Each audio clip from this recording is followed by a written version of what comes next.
फराउन पाउनेछन् इन्टरनेसनल स्टेजमा।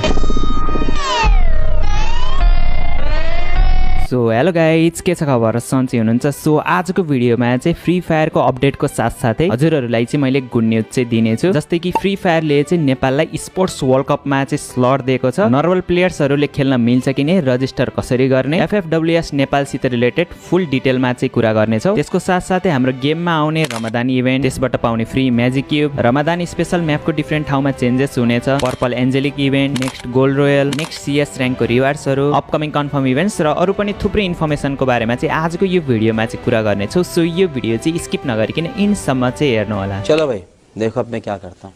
सुरुमा चाहिँ कुरा गरौँ गुड न्युजको बारेमा। सो फाइनली गरिनाले हाम्रो कुरा चाहिँ सुनेको छ। 2026 को जुन रोड म्याप रहेको छ त्यसमा चाहिँ नेपालको लागि एउटा स्लट चाहिँ रहेको छ, बङ्गलादेशको लागि चाहिँ 2टा स्लट रहेको छ, अनि पछि तलपट्टि हेर्न सक्नुहुन्छ टु बी कन्फर्म्ड भनेर चाहिँ यहाँ 3टा स्लट चाहिँ देखाइरहेको छ। यो चाहिँ इन्डियालाई हुन्छ जस्तो चाहिँ मलाई लागिरहेको छ। 24वटा टिमले चाहिँ फ्री फायर वर्ल्ड सिरिजको ग्लोबल फाइनल चाहिँ खेल्नेछन्, ब्याङ्ककमा चाहिँ हुनेछ। अब रोड म्याप हेर्दाखेरि चाहिँ जनवरी फेब्रुअरी मार्चको बिचमा चाहिँ हजुरहरूले लोकल क्वालिफायर चाहिँ देख्न सक्नुहुनेछ। फ्री फायर नेपाल च्याम्पियनशिप त्यस्तो टाइपको टुर्नामेन्ट चाहिँ हुन सक्छ। त्यसपछि अप्रिल मे जुनमा चाहिँ रिजनल FFWS भनेर चाहिँ रहेको छ, त्यसमा चाहिँ रिजनल लिग हुनेछ। जुलाईमा चाहिँ स्पोर्ट्स वर्ल्ड कप हुनेछ। फेरि अगस्त सेप्टेम्बर अक्टोबरमा पनि फ्री फायर वर्ल्ड सिरिजको लागि रिजनल लिग चाहिँ हुनेछ र नोभेम्बरमा चाहिँ हजुरहरूले फ्री फायर वर्ल्ड सिरिजलाई चाहिँ देख्न सक्नुहुनेछ। सो यदि हजुरहरूले यो मौकाको पर्खाइ गरेर बस्नु भएको थियो भने अब ग्राइन्ड हान्न चाहिँ स्टार्ट गर्नु। अझै एकदमै धेरै टाइम रहेको छ आफ्नो गेम प्ले इम्प्रुभ गर्नको लागि। अब नेपाललाई स्लट दिइसकेपछि नेपालको सोशल मिडिया ह्यान्डलहरू पनि एक्टिभ हुन्छ होला। अहिलेसम्म त अफिसियलहरूबाट केही न्युज चाहिँ आएको छैन त्यसको बारेमा। सबैजनाले चाहिँ आफ्नो इङ्गेजमेन्टहरूलाई चाहिँ बढाउन खोज्नु ताकि पछि पनि हामीलाई गरिनाले स्लट दिइराखोस्। यत्रो वर्षको पर्खाइपछि चाहिँ ग्लोबल स्टेजमा स्लट चाहिँ पाइएको छ, यसलाई खेर जान